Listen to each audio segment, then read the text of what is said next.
Hola, ¿cómo estás? Gracias por escuchar este episodio. Una fe que duda podcast. Gracias por acompañarme. Ya sea que estés viendo el video, estés escuchando el audio. Te invito a que me ayudes a compartir. Si te han gustado, si crees que esto pueda beneficiar a alguien más, pues ayúdame a compartir. Ayúdame por favor también a dar una buena calificación en las plataformas de audio para que este mensaje pueda llegar a más personas.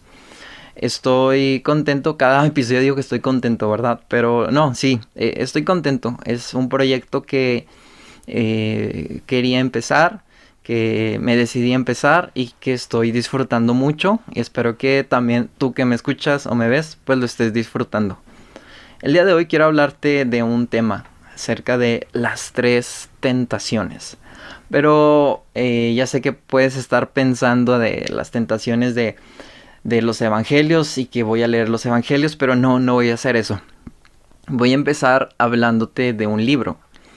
Este libro es del autor ruso Fyodor Dostoyevsky y es Los Hermanos Karamazov. En el episodio donde hablé acerca de Una fe que duda, pues ahí hablo un poco de Dostoyevsky. Si no has escuchado el episodio, pues puedes buscarlo, puedes escucharlo. Pero Dostoyevsky es un autor ruso. Él tiene un libro que se llama Los Hermanos Karamazov, pero dentro de ese libro hay como una historia. En esta historia, conocida como El Gran Inquisidor, se narra como una alegoría y ahorita vamos a verla un poco. Vamos a ver de qué se trata, qué aprendemos de ella para poder explicarte lo que te quiero explicar el día de hoy.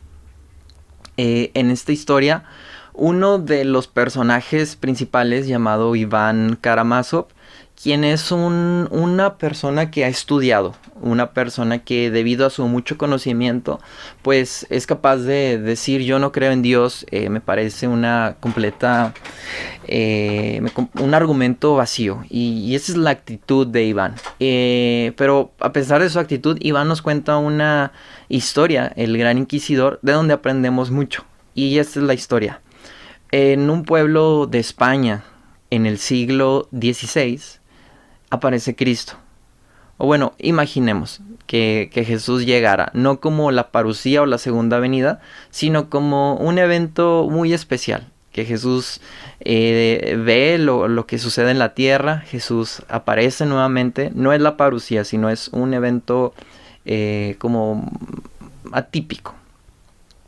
Y mientras Jesús va caminando por las calles de la España, recordamos que en esta época pues la Gran Inquisición tenía un papel fundamental en la vida religiosa de las personas, el cual era castigar a los herejes, torturar a personas que no creían conforme a lo que la comunidad religiosa ordenaba que creyeran. Y es en este contexto de persecución contra las ideas que Jesús llega de nuevo a la tierra. Y Jesús, siendo totalmente Jesús, pues empieza a hacer su papel. Él empieza a curar a los enfermos de España. Él empieza a ministrar, empieza a hacer obras.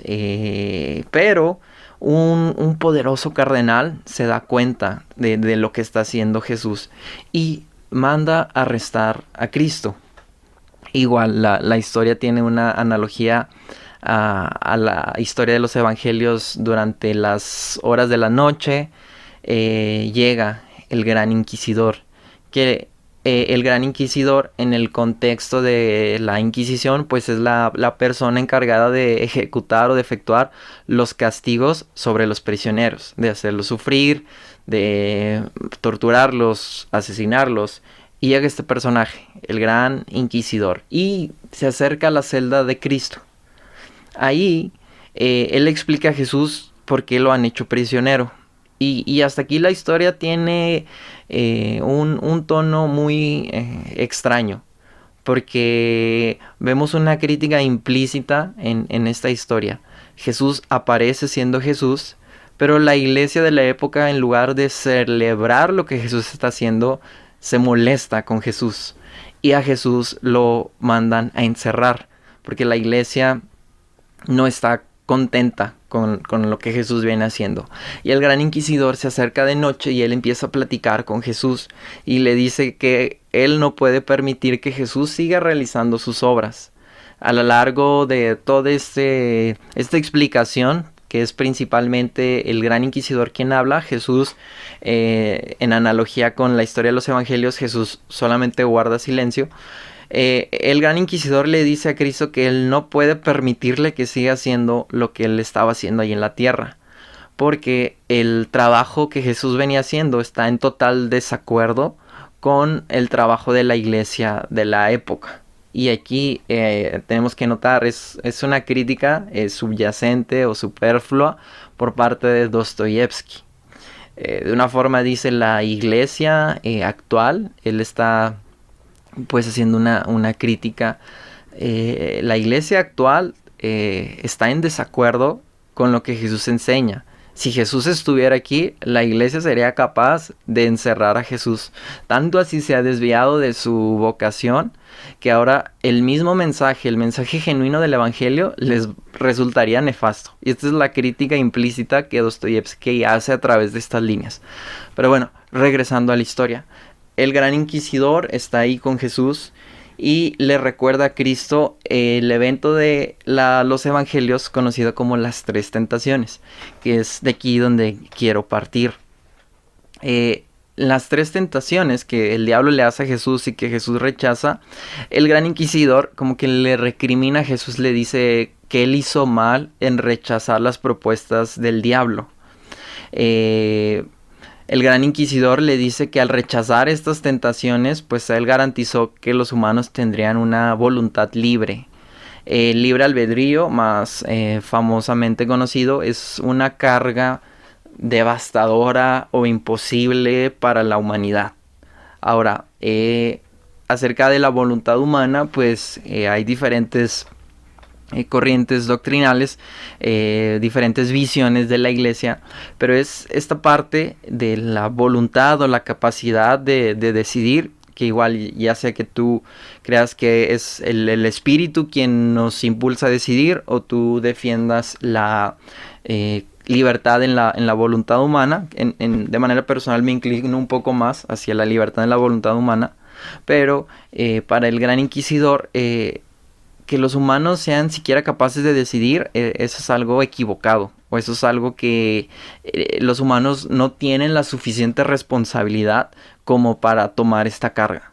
Ahora, el gran inquisidor le dice a Cristo que él no debería haberle dado a la gente otra opción. Él le dice a Jesús, debiste haber tomado el poder, debiste haberle dado seguridad a la gente en lugar de libertad. La gente hoy en día se condena porque son capaces de decidir, porque toman malas decisiones.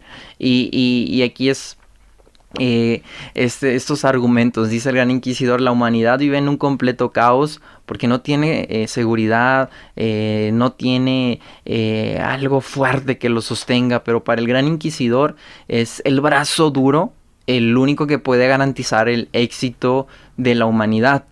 Así que en este espíritu el gran inquisidor le dice a Jesús que él o su iglesia, la iglesia del gran inquisidor, ha corregido los problemas, o ha corregido más bien los errores de Cristo Jesús. Ahora él dice: nosotros les quitamos la libertad de decidir y nosotros en su lugar les damos seguridad. Así que si yo permito, Jesús, que tú vengas nuevamente y empieces a hacer milagros y restaures la voluntad en las personas, pues esto me va a destruir todo lo que yo he construido hasta esta época. Y el gran inquisidor empieza a narrar nuevamente las tentaciones que Jesús enfrentó y que para el gran inquisidor Jesús hizo mal en rechazar. Y según los evangelios que leas, pues la primera es el pan, cuando Jesús rechaza el pan, que Satanás le dice: si eres el Hijo de Dios, haz que estas piedras se conviertan en pan. Jesús lleva hambriento varios días, pero Jesús se rehúsa a seguir o a hacer caso a la instrucción de Satanás. Así que Jesús se niega a esto. Y él le dice, al contrario, no solo de pan vivirá el hombre, sino de toda palabra que viene de la boca de Dios. Así que para el gran inquisidor, él dice que la mayoría de las personas son demasiado débiles como para vivir de la palabra de Dios cuando tienen hambre. Y aquí depende dónde estés más tú de acuerdo, con Jesús o con el gran inquisidor. Pues fácilmente pudiéramos darle la razón al gran inquisidor. Sí, es más fácil que las personas tengan hambre de Dios, de las palabras de Dios, que un hambre física. Digo, el hambre física es más real, ¿no? Podríamos decir, el hambre física es terrible. Entonces mejor satisfacemos el hambre física. Eso debemos darle una prioridad mucho mayor. Pero aquí vemos estas dos ideas luchando de manera implícita. En realidad, sí, y yo creo que es una crítica muy válida para nuestra época. La iglesia de nuestra época o la gente de nuestra época sí está mucho más cómoda, y no importa de la denominación que sea, habla de manera general. Creo que sí estamos más cómodos si se nos asegura el pan físico, ¿no? Si nos aseguran la provisión material, si podemos ser los mejores, si todo esta idolatría al materialismo puede seguir siendo alimentada, pues es mucho mejor. Digo, nos da seguridad, ¿no? Es el alimento físico el que nos da fuerza. Y no solamente hablando de alimentos, sino que la parte física nos habla de todo lo material. Es el dinero, el materialismo, es este alto interés en las cosas que pues nos hace ser mejores, que nos da más seguridad, ¿no? El estrenar todos los días, comprar una casa más grande, y luego una casa más grande, y luego una casa más grande, el tener el carro más reciente, eso es mucho mejor, ¿no? Satisfacer esa hambre, satisfacer esa necesidad. Y quiero ser puntual, no estoy criticando el comprar cosas, no estoy criticando buscar los mejores, sino hablo del espíritu que muchas veces hay en esas decisiones. Y en este espíritu pues nos podemos a pensar. En realidad creo que esta crítica sigue siendo válida. Buscamos más ser saciados de manera física o satisfacer nuestros deseos que buscar ser satisfechos por las palabras de Dios. La palabra de Dios es vida. La palabra de Dios a veces no es cómoda, a veces nos confronta, a veces nos regaña, pero siempre la auténtica palabra de Dios pues nos va a llevar a amarlo a Él y en consecuencia amar a los demás, a tomar decisiones siempre fundamentadas o medidas a este amor. Y por eso yo creo que Jesús es totalmente contrario a lo que la humanidad hubiera decidido. La humanidad quiere su pan físico, pero Jesús dice, ustedes no sean así, ustedes sean distintos, ustedes busquen las palabras que vienen de la boca de Dios.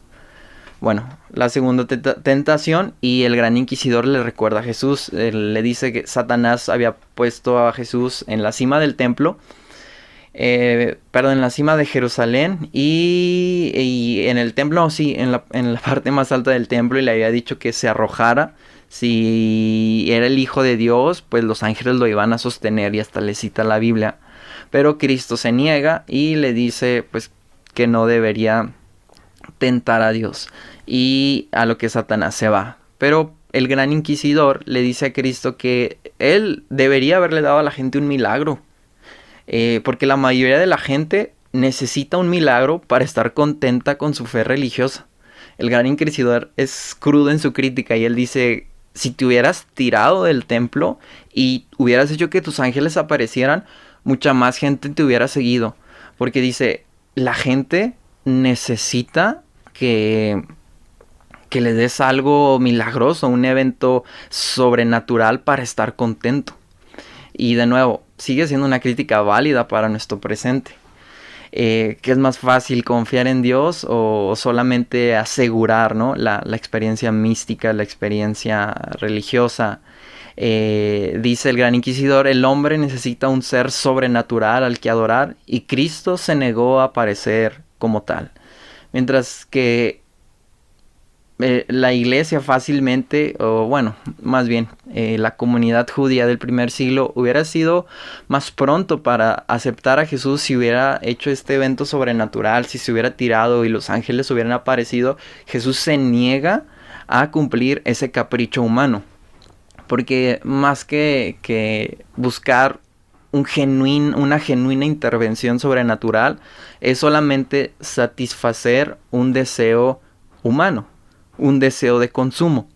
Y es aquí donde, de nuevo, hoy en día, pues buscamos satisfacer nuestros deseos de consumo. Quizá para la comunidad judía del primer siglo, un evento de esta índole sobrenatural, pues hubiera sido lo que ellos deseaban consumir. Pues para nuestra época, ¿cuántas cosas no deseamos consumir, no? Queremos o vamos a nuestra iglesia deseando consumir música, deseando consumir adoración.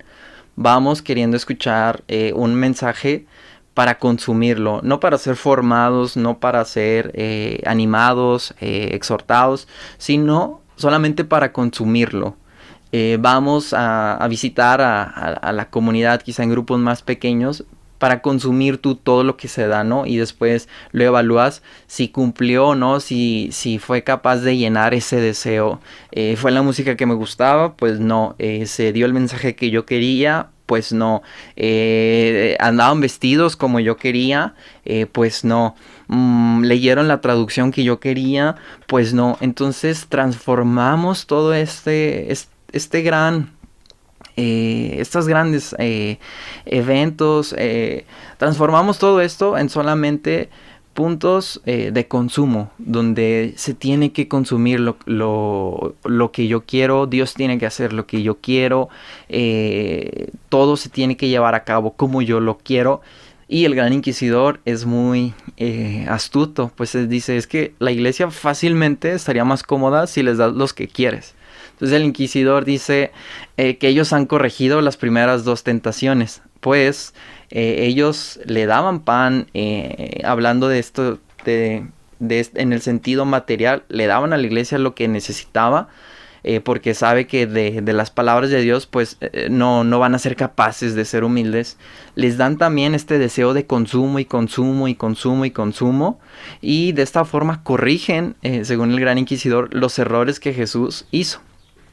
Y después pasamos a la tercera tentación, donde Satanás le muestra a Cristo todos los reinos del mundo, le ofrece el control de todos, pero Jesús se niega. El Gran Inquisidor le dice a Cristo que él debería haber tomado el poder, pero como no lo hizo, ahora la iglesia está tomando el poder en su nombre. Y aquí recordamos muchas de las veces, y a partir del año 300, cuando Constantino convierte al cristianismo en la religión oficial del Estado, pues los grandes imperios de la época utilizan el cristianismo como su bandera falsa para perpetuar sus atrocidades, para sustentar sus deseos violentos. Y Jesús, en lugar de ser el Señor y el gobernante de los gobernantes, pues pasa a ser como el capellán del Estado, ¿no? Jesús ahora es el capellán del Estado. Y esto sucedió no solo con Constantino, sino que fue una práctica que se replica durante el surgimiento de los imperios, con el imperio bizantino, con el imperio de los zares, con el imperio español. Vemos que en nombre de un supuesto evangelismo se cometen atrocidades contra comunidades indígenas.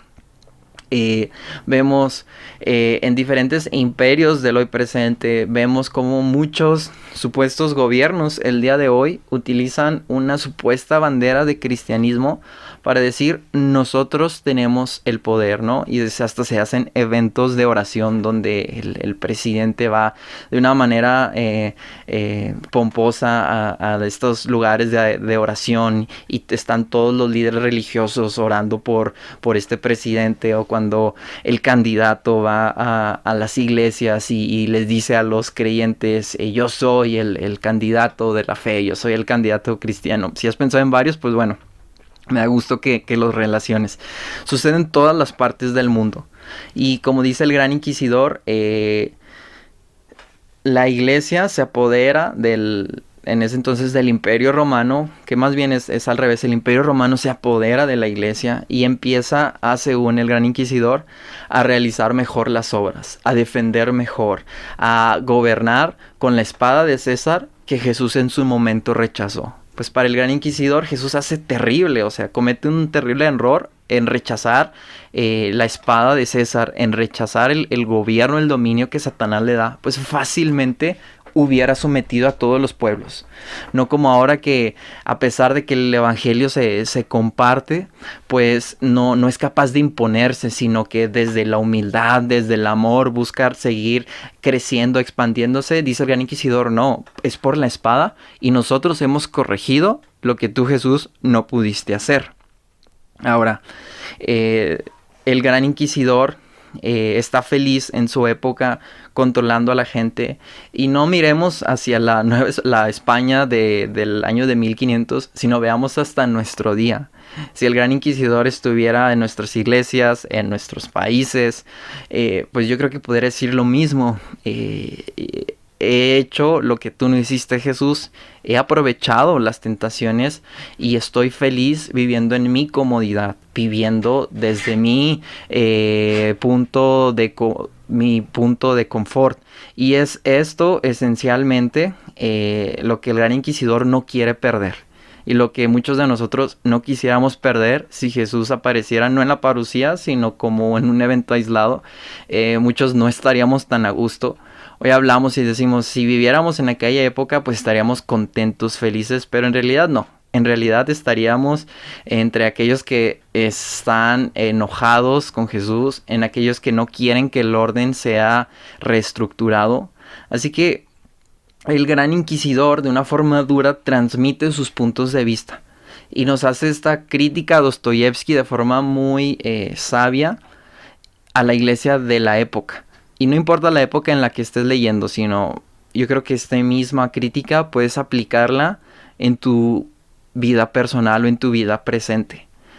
Y después de que el Gran Inquisidor termina de hablar, Jesús, recordamos, se mantiene callado durante toda esta conversación. El Gran Inquisidor se calla y Jesús, ¿qué es lo que hace? Al final de esta historia, Jesús le da un beso al Gran Inquisidor. Con este último beso, Jesús se va. El Gran Inquisidor se queda, se detiene, no sabe lo que pasa, pero Jesús, sin hablar, le da un beso y él se va. Y de una forma tan sencilla, con palabras tan cortas, en comparación a todo el discurso del Gran Inquisidor, vemos la diferencia entre Jesús y todo lo que el Gran Inquisidor representa. Pues el Gran Inquisidor no representa una versión mejorada de la iglesia, como muchos podemos pensar. Es que en realidad todo esto ha mejorado la iglesia. En realidad lo que el Gran Inquisidor representa son las palabras o los métodos satánicos, diabólicos, que Jesús mismo vino a confrontar.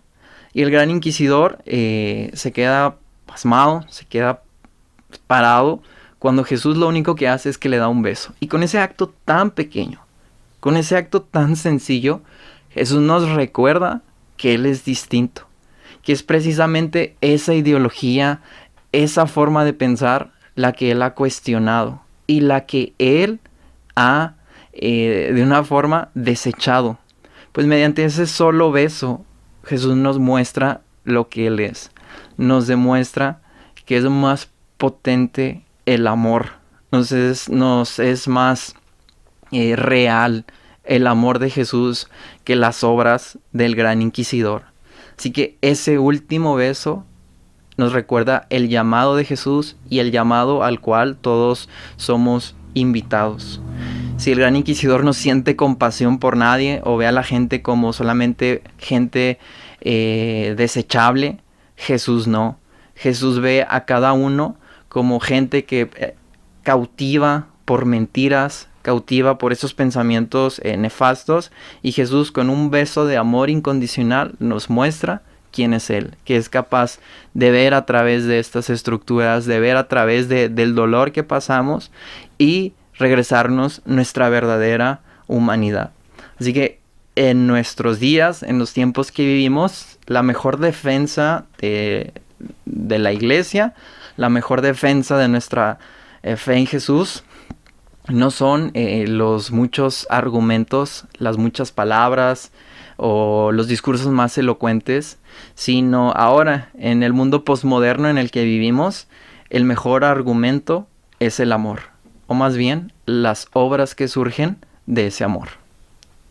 Así que gracias por escucharme. Si te gustó, pues ayúdame a compartir este episodio. Te deseo lo mejor y que tengas un excelente día.